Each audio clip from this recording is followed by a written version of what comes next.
Welcome guys to another video. আজকের ভিডিওত আলোচনা করব how to plan child future with mutual fund. কারণ এটা অনেকই ইম্পর্টেন্ট টপিক। আজকের দিনও অনেক মানুষে দেখি তারার চাইল্ডের ফিউচার প্ল্যান করে এলআইসি, তারপর সুকন্যা যোজনা, এগুলাতে গভর্নমেন্ট স্কিমে। আচ্ছা দেখুন, গভর্নমেন্ট স্কিমে প্ল্যান করার সাথে আমার কোনো প্রবলেম নাই, কিন্তু একটা কথা কি, অনেক মানুষই এই বিষয়ে জানে না যে গভর্নমেন্ট স্কিমে ইনভেস্ট করলে সেই জায়গায় রিটার্নটা একদম মিনিমাম লেভেলে থাকে। মানে যদি আপনি আশা করেন ম্যাক্সিমাম রিটার্ন সেই জায়গায় 8%, এর নিচেই থাকবে সবগুলা জায়গাতে। যদি এলআইসিতে যান বা সুকন্যা যোজনাতে যান বা গভর্নমেন্ট আরো অন্যান্য যতগুলা স্কিম আছে সবগুলাতে লেস দেন 8% ইন্টারেস্ট থাকবে আপনার ভবিষ্যতে। আর এর তুলনায় যদি আমরা অন্যান্য জায়গাতে দেখি, যেরকম নাকি মিউচুয়াল ফান্ডে দেখলে মিনিমাম, যদি আপনি বলেন যে মিনিমাম রিটার্ন, তাহলে 10% মিনিমাম আশা করা যায় যদি আপনি কোনো ইন্ডেক্স ফান্ডে ইনভেস্ট করেন। আর ম্যাক্সিমাম কোনো লিমিট নাই, হতে পারে 40%, 50%, 60%, 70%ও হতে পারে, কিন্তু সেইগুলা আশা রাখাটা ভুল। যেটা নাকি রিয়েল রিটার্ন 10 to 20% এতটুক আশা রাখতে পারেন স্টক মার্কেটে যদি ইনভেস্ট করেন মিউচুয়াল ফান্ডের দ্বারা। প্রবলেমটা হলো কি, হঠাৎ করে এই টপিকের উপরে ভিডিও আনার উদ্দেশ্য এটাই, অনেক মানুষই দেখি, আমার এক বন্ধু বলছে যে সে ইনভেস্ট করে 6,000 রুপিস প্রতি 6 মাসে এলআইসিতে। তো বছরে 12,000 টাকা ইনভেস্ট করে, কিন্তু দুবার দেই ইএমআইটা, কিস্তিটা দুবার দেই। 6 মাস পরে 6,000 টাকা, আবার 6 মাস পরে 6,000 টাকা। তো 12,000 টাকা বছরে এলআইসিতে দেয়। এই হিসাবে 15 বছর দিবে, তারপরে নাকি 7 লাখ টাকা আসবে 20 বছর পরে। মানে প্রথম শুরু থেকে 15 বছর 12,000 টাকা প্রতি বছরে দিবে, তারপরে আরো 5 বছর কিস্তি দিতে লাগবে না, কিন্তু অপেক্ষা করতে লাগবে আরো 5 বছর পরে, মানে টোটাল 20 বছর পরে 7 লাখ টাকা আসবে। তো সে তো অনেক হ্যাপি, কারণ তার একটা মেয়ে আছে, এই মেয়ের নামে এই এলআইসিটা খুলেছে। আর সে আমাকে বুঝাচ্ছে 20 বছর পরে এই এলআইসি থেকে 7 লাখ টাকা আসবে। আর সেই টাকাটা দিয়ে যদি এই মেয়ে উচ্চ স্তরের শিক্ষা অর্জন করতে চায়, সেই ক্ষেত্রে সে করাতে পারবে। বাকি ভালো জায়গাতে যদি বিয়ে দিতে চায়, সেক্ষেত্রে অনেক টাকা খরচ হয়। আজকাল ইন্ডিয়ান ম্যারেজে দেখতে গেলে অনেক টাকা খরচ হয়। তো সেই সময় যদি সে চায় যে ভালোভাবে বিয়েটা দিতে তার মেয়ের, তাহলে দিতে পারবে, কারণ 7 লাখ টাকা থাকবে হাতে। তারপরে আমি তাকে অনেক সময় এক্সপ্লেইন করেছি যে দেখ, আজকের দিনও 7 লাখ টাকা তুই ভাবতেছ যে 20 বছর পরে পাবি, সেটা আজকের দিনের লেগে অনেক বড় টাকা। আর হতে পারে সেটা অনেক মানুষের স্বপ্ন, কারণ অনেক মানুষের কাছে আমি জানি যে লাখ টাকাও কিন্তু অনেক বড় স্বপ্ন। তো সেই টাকাটা 7 লাখ টাকাটা আজকের দিনও কিন্তু অনেক বড় টাকা, কিন্তু 20 বছর পরে কিন্তু এই টাকাটার ভ্যালু এতটুক থাকবে না যতটুক আজকের দিনও 7 লাখ টাকার ভ্যালু। তো অনেক সময় তাকে এক্সপ্লেন করার পরে সে অল্প বুঝেছে, হ্যাঁ কথাটা তো ঠিক। সে ভাবছে যে আজকের দিনেও 7 লাখ টাকা দিয়ে একটা মেয়ের বিয়ে দিতে গেলে অনেক সুন্দরভাবে সেই বিয়েটা কিন্তু হয়ে যাবে। প্যান্ডেল থেকে নিয়ে যা কিছু খরচা আছে একটা বিয়ে হয়, সব খরচা কিন্তু এই 7 লাখ টাকার ভিতরে হয়ে যাবে। কিন্তু 20 বছর পরে একটা বিয়েতে 7 লাখ টাকা কিচ্ছুই হবে না। তার কারণ ইনফ্লেশন। প্রতি বছরে কিন্তু সব বস্তু বাহানির সামানের দাম ইনক্রিজ হচ্ছে। গভর্নমেন্ট মতে যদি দেখতে চাই আমরা, ইনফ্লেশন অ্যাভারেজ 7%, কিন্তু অনেকগুলা সেক্টরে সেই ইনফ্লেশন অনেক বেশি। এক্সাম্পল হিসাবে যদি আমরা দেখি, মেডিকেল সেক্টরে অনেক বেশি, 10-20% এরকম ইনফ্লেশন রেট মেডিকেল সেক্টরে। তো এই তেজি হিসাবে প্রতি বছরে বস্তুর দাম বাড়তেছে। ইনফ্লেশন মানে কি, আমি শর্টকাটে বলে দিই, এই টপিকের উপরে ভিডিও বানায় রাখছি আমি কয়েকটাই। ইনফ্লেশন মানে হচ্ছে, ধরুন এই বছর আপনি 1 লাখ টাকা দিয়ে যে বস্তুটা কিনতেছেন, যদি 10% ইনফ্লেশন হয়, তাহলে পরের বছর এই বস্তুটাই এই পরিমাণে যদি কিনতে যান, তাহলে আপনার আরো 10,000 টাকা এর সাথে যোগ করতে লাগবে, তাহলে সেই বস্তুটা কিনতে পারবেন। কারণ বস্তুর দামটা বেড়ে গেছে 10% ইনফ্লেশন থাকার কারণে। তো ইনফ্লেশন এটাই, মানে প্রতি বছরে বস্তুর দাম বাড়া। তো সেই আমার বন্ধুকে এক্সপ্লেন করলাম অনেক সময়, দেখ আজকের দিনে 7 লাখ টাকা যদি আসতো তোর কাছে তাহলে সেটা আমি মেনে নিতাম যে অনেক বড় টাকা। কিন্তু 20 বছর পরে যদি 7 লাখ টাকা আসে, সেই টাকা দিয়ে তুই কিচ্ছুই করতে পারবি না, কারণ সেই সময় সবার কাছেই 7 লাখ টাকা থাকবে। এতটুক সস্তা হয়ে যাবে টাকাটার দাম, আর বস্তু বাহানির দাম অনেক বেড়ে যাবে সেই সময়। তারপর সে আমাকে বলছে যে কি করা যায়। আমি বলছি দেখ, যেটা নাকি করেছিস এলআইসি, তো এটা রেখে দে এভাবেই। তো এরকম ভাবে অনেক মানুষের নিজের চাইল্ডের ফিউচারের কারণে, ছেলে মেয়ের ফিউচারের কারণে অনেক জায়গায় ইনভেস্ট করতেছে, গভর্নমেন্ট স্কিমে বা এলআইসি, সুকন্যা যোজনা, এরকম হাজার হাজার স্কিম আছে, গভর্নমেন্ট বা ব্যাংকিং স্কিম আছে, তো এগুলাতে ইনভেস্ট করতেছে। 10 বছর, 15 বছর, 20 বছর, 30 বছর পরে এত একটা এক্স অ্যামাউন্ট পাবে। তো সেই অ্যামাউন্টটা কিন্তু আজকের দিনও শুনতে অনেক বড়, কিন্তু তারা এটা ভাবেই নাই যে সেই দিনে সেই অ্যামাউন্টটার ভ্যালু কতটুকু থাকবে, আর সেই দিনও সেই টাকাটা দিয়ে কি কিনতে পারবে, কি করতে পারবে, সেটা কেউ এক্সপ্লেনই করে নাই। সেই কারণে তো অনেক মানুষে বোঝে না। তো চলুন, এগুলা টপিক বাদ দিয়ে নিলাম, কারণ এগুলা টপিকের উপরে আলোচনা করলে অনেক লম্বা লম্বা ভিডিও হবে।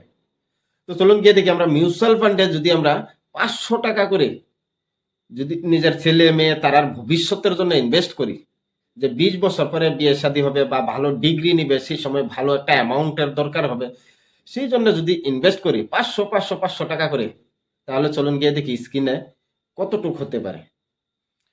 তো আমি এই জায়গাতে আসলাম, এসে লাইব্রেরি টাইম দেখছি, এলআইসি মিউচুয়াল ফান্ড সিলেক্ট করে নিয়েছি আমি, কারণ এলআইসি সবাই চিনেন। আর আমরা সবাই যদি কোনো ছেলে মেয়ের ভবিষ্যতের জন্য বাকি ডিগ্রির জন্য যদি ইনভেস্ট করতেছি, টাকা জমাইতেছি, তাহলে এলআইসিতেই জমাই, আর না হলে সুকন্যা যোজনা, আর না হলে ব্যাংকের কয়েকটা স্কিম আছে সেগুলাতেই। তো এই জন্য আমি অনেক সুন্দর সুন্দর ফান্ড আছে, মিউচুয়াল ফান্ড আছে, স্টেট ব্যাংকের, এইচডিএফসি ব্যাংকের, কোটক ব্যাংকের, আইসিআইসি ব্যাংকের, এছাড়া অন্যান্য আরো অনেক মিউচুয়াল ফান্ড আছে।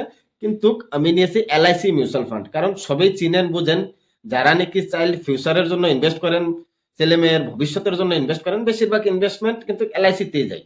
এই কারণে আমি এলআইসি মিউচুয়াল ফান্ডে নিয়েছি। তো এলআইসি মিউচুয়াল ফান্ডে অনেক প্ল্যান আছে, large cap, mid cap, small cap, multi cap, focused fund, অনেক কিছু আছে, ডেপ ফান্ড, আরবিট্রেজ ফান্ড।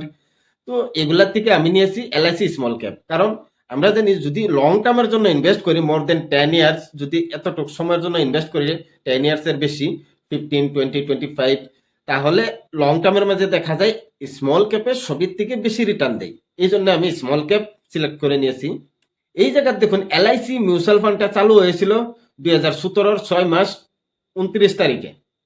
আর সেই তারিখ থেকে যদি আপনি 500 টাকা স্টার্ট করে দিতেন, এই ফান্ডে ইনভেস্ট করতেন প্রতি মাসে, আজকের দিনও 2024, 12 মাস 20 তারিখ আজকে, তো এই দিন পর্যন্ত আপনার 500 করে 45,000 জমা হয়ে যেত। এই জায়গায় দেখুন, অ্যামাউন্ট ইনভেস্টেড 45,000। 2017-র 6 মাস থেকে 2024-এর 12 মাস পর্যন্ত প্রতি মাসে 500 করে ইনভেস্ট করলে 45,000 জমা হতো। আর সেই টাকাটার ভ্যালু আজকের দিনে হতো 1,19,459 রুপিস। তো আপনার প্রতি বছরে আপনার টাকাটার উপরে 25.68% রিটার্ন আসছে। তো এই জায়গাতে রিটার্নটা আমরা দেখেছি 25.68%।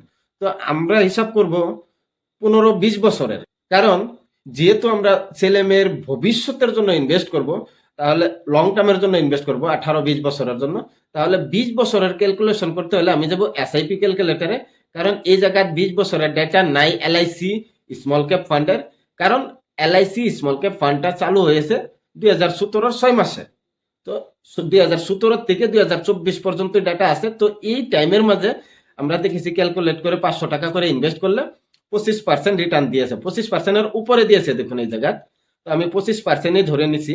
তো 25% ধরে আমি ক্যালকুলেটরে যাই, ক্যালকুলেটরে এসে এসআইপি ক্যালকুলেটরে এসে এসআইপি সিলেক্ট করে দিলাম আমি, এসআইপি সেকশন। তারপরে দেখুন 500 টাকা প্রতি মাসে ইনভেস্ট করব আমরা আমরা ছেলে মেয়ের জন্য, ঠিক আছে। তো নাম্বার অফ ইয়ারটা আমরা দিয়ে দিলাম 20 বছর, 20 বছরের জন্য ইনভেস্ট করব। আর রিটার্নটা আমরা দিলাম 25%। যেহেতু আমরা 25% দেখেছি এলআইসি স্মল ক্যাপ ফান্ডে দিয়েছে 2017 থেকে 2024 পর্যন্ত রিটার্নটা 25% দিয়েছে আমরা দেখেছি, আর এই জায়গায় 25% ধরেছি। আর একটা কথা মনে রাখবেন, ইতিহাসে 25% রিটার্ন দিয়েছে, ভবিষ্যতে দিবে বলে গ্যারান্টি নাই। হতে পারে সেটা 20% দিয়েছে, হতে পারে 30% দিয়েছে। তো 25 ধরেছি কারণ ইতিহাসে 25 দিয়েছে, তো এটা কোনো গ্যারান্টি নাই ভবিষ্যতেও 25% দিবে বলে। তো 25% ধরে দিলাম, সাবমিট করে দিলাম। সাবমিট করার পর দেখুন 500 টাকা প্রতি মাসে ইনভেস্ট করবেন আপনি 20 বছরের জন্য, আর অ্যানুয়াল রিটার্নটা 25 ধরেছি। সাবমিট করার পর আমরা দেখলাম এই জায়গায় ইনভেস্টেড অ্যামাউন্ট 20 বছরে 500 করে যদি ইনভেস্ট করেন এলআইসির স্মল ক্যাপ ফান্ডে, তাহলে 1,20,000 টাকা জমা হবে। সেই টাকাটার ভ্যালু 20 বছর পর হবে কত? 34,29,548 রুপিস। তো যেই জায়গাত নাকি আমার বন্ধু ইনভেস্ট করেছে এলআইসিতে, মাসে 1,000 করে দেয়, মানে 12 মাসে 12,000 টাকা, সে এমআইটা দেয় 6 মাস পরে পরে। তো 6 মাস পরে পরে 6,000 টাকা, আবার 6 মাস পরে 6,000 টাকা, মানে 12 মাসে 12,000 টাকা। তারপরে 15 বছর দেওয়ার পরে কিন্তু সে 20 বছর পরে টাকাটা পাবে 7 লাখ টাকা। সেই তুলনায় যদি আমরা এই জায়গায় দেখি 500 টাকা করে আমি ক্যালকুলেট করেছি 20 বছরের জন্য, আর রিটার্নটা আমি ধরেছি যে রিটার্নটা নাকি এলআইসি দিয়েছে, এলআইসির স্মল ক্যাপ ফান্ডে দিয়েছে, সেই রিটার্নটাই এই জায়গায় ধরেছি আমি 25%। আর এই হিসাবে ক্যালকুলেট করলে 20 বছরে আপনার 500 টাকা করে ইনভেস্ট হবে 1,20,000, আর সেই টাকাটার ভ্যালু হবে 34,29,548 রুপিস। তো এটা লাইভ রিটার্ন। যে মিউচুয়াল ফান্ডে এরকম শক্তি আছে, কিন্তু সিস্টেমেটিক্যালি করতে লাগবে আপনার। এসআইপির ফুল ফর্ম হলো এস মানে সিস্টেমেটিক, আই মানে ইনভেস্টমেন্ট, পি মানে প্ল্যান, সিস্টেমেটিক ইনভেস্টমেন্ট প্ল্যান। আপনি 500 টাকা এসআইপি করেছেন এক্সাম্পল হিসাবে প্রতি মাসের 15 তারিখে, সেই প্রতি মাসের 15 তারিখে আপনার ব্যাংক অ্যাকাউন্টে 500 টাকা রাখতে হবে, আর সেই টাকাটা অটোমেটিক্যালি কেটে নেবে এই ফান্ডে, এলআইসি ফান্ডে, নিয়ে ইনভেস্ট করে দিবে মার্কেটে। মার্কেট হাই লেভেলে আছে, লো লেভেলে আছে, কোন স্টক কিনবে, কোন কোম্পানিতে লাগাইবে, কোন কোম্পানিতে লাগাইলে আপনার টাকাটা বেশি বাড়বে, এগুলা সব টেনশন ডিসিশন নেবে এলআইসির স্মল ক্যাপের ফান্ড ম্যানেজার। তার উপরে এটা রেসপন্সিবিলিটি থাকে যে ভালো জায়গায় ইনভেস্ট করার জন্য। যদি ভালো জায়গায় ইনভেস্ট না করে আপনার টাকাটা, আর যদি আপনার টাকাটার উপরে ভালো একটা প্রফিট না আসে, তাহলে তার আর মিউচুয়াল ফান্ডে কেউ ইনভেস্ট করবে না। যদি কেউ ইনভেস্ট না করে, তাহলে এলআইসির মিউচুয়াল ফান্ডের কোম্পানিতে অনেক মানুষে কাজ করে, বিল্ডিং এর ভাড়া, লাইট, অনেক খরচা, এগুলা কোন জায়গা থেকে আসবে?